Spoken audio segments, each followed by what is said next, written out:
শিরোনামে আপনারা শুনছিলেন গাজীপুরের জয়দেবপুরে দাঁড়িয়ে থাকা একটি তেলবাহী ট্রেনকে ধাক্কা দিয়েছে যাত্রীবাহী কমিউটার ট্রেন। এতে দুই ট্রেনের 5টি বগি লাইনচ্যুত হয়েছে। এই ঘটনায় ট্রেনের চালক সহ আহত হয়েছেন বেশ কয়েকজন। সকাল 11টার দিকে এই দুর্ঘটনাটি ঘটে। রেলের মহাপরিচালক সর্দার শাহাদাত আলী জানান, দুর্ঘটনার পর থেকে ঢাকার সঙ্গে উত্তর পশ্চিমাঞ্চল রুটে ট্রেন যোগাযোগ বন্ধ রয়েছে। টাঙ্গাইল কমিউটার ট্রেনটি গাজীপুর হয়ে ঢাকার দিকে যাচ্ছিল। জয়দেবপুর স্টেশনের আউটার সিগন্যালে পৌঁছালে রংপুরগামী তেলবাহী ট্রেনের সাথে সংঘর্ষ হয়।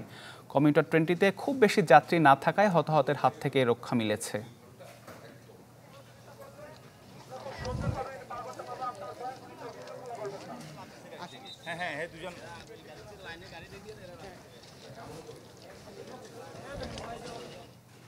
দর্শক, দুর্ঘটনাস্থলে রয়েছেন আমাদের সহকর্মী রফিকুল ইসলাম খান। তার কাছ থেকে সেখানকার সবশেষ অবস্থা জানবার চেষ্টা করব। রফিক, আগের ঘন্টায় আপনি দেখাচ্ছিলেন বিস্তারিত, এই মুহূর্তে আসলে কোনো আপডেট আছে কিনা হতাহতের বিষয়ে জানতে চাই, এবং উদ্ধারকারী ট্রেনটি সেখানে এসে পৌঁছেছে কিনা?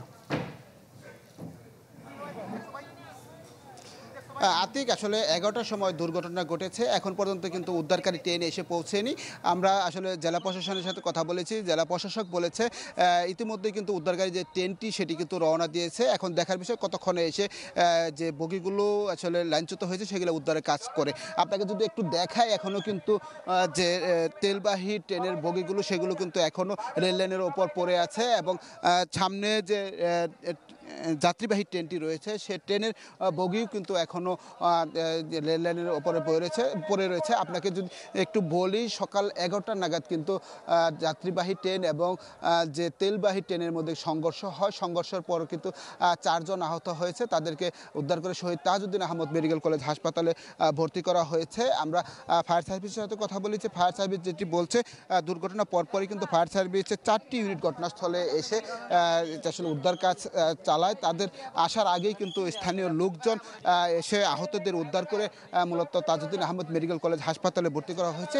এই মুহূর্তে কিন্তু যে তেলবাহী ট্রেনের বগি লাইনচ্যুত হয়েছে এবং বিপুল পরিমাণে তেল কিন্তু পড়ে যাচ্ছে, যে কারণে এখানে যেন কোনো বড় ধরনের দুর্ঘটনা না ঘটে সেজন্য মূলত এখানে বিপুল সংখ্যক আইনশৃঙ্খলা বাহিনীর সদস্য এবং বিজিবি কিন্তু মোতায়েন করা হয়েছে।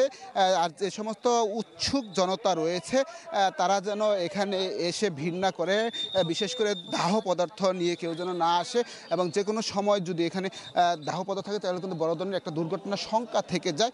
মূলত সেই শঙ্কার থেকেই এখান থেকে লোকজনকে সরিয়ে নেওয়া হয়েছে, এবং এই যে ক্ষতিগ্রস্ত ট্রেনটি রয়েছে, যে তেল বের হচ্ছে এখানে থেকে যেন বড় ধরনের কোনো দুর্ঘটনা না ঘটে সেজন্য আসলে প্রশাসনের লোকজন সচেষ্ট রয়েছে, এবং এখানে কিন্তু আসলে এর মধ্যে লোকজনকে সরিয়ে নেওয়া হয়েছে। তো আপনি জানেন যে 11টার সময় কিন্তু দুটি ট্রেনের মুখোমুখি সংঘর্ষ হয়। আমরা যেটি জানতে পেরেছি, আমাদেরকে জেলা প্রশাসক নিশ্চিত করেছেন সিগন্যালের কারণে মূলত দুটি ট্রেনের সংঘর্ষ হয়েছে। মূলত এখানে কিন্তু এই যে লেন রয়েছে সেই লেনে কিন্তু আসলে এই দুর্ঘটনা ঘটার কথা না, কেননা এখানে ডাবল লেন রয়েছে। মূলত দুটি লেন দিয়ে কিন্তু দুটি ট্রেন চলাচলের কথা ছিল। যদি আসলে সিগন্যালের কারণে এক লেনের ট্রেন কিন্তু আরেক লেনে ঢুকে যে এই দুর্ঘটনা ঘটেছে, সেজন্য আসলে 3 সদস্যের তদন্ত কমিটি এটি গঠন করেছে জেলা প্রশাসন। 2 দিনের বেতন কিন্তু তারা তদন্ত প্রতিবেদন দেবে, এবং সেই প্রতিবেদনের প্রেক্ষিতে কিন্তু পরবর্তী আইনগত ব্যবস্থা নেওয়া হবে বলে আমাদেরকে জানিয়েছে। তো এখন পর্যন্ত এখান থেকে এই ছিল সর্বশেষ খবর। আতিক।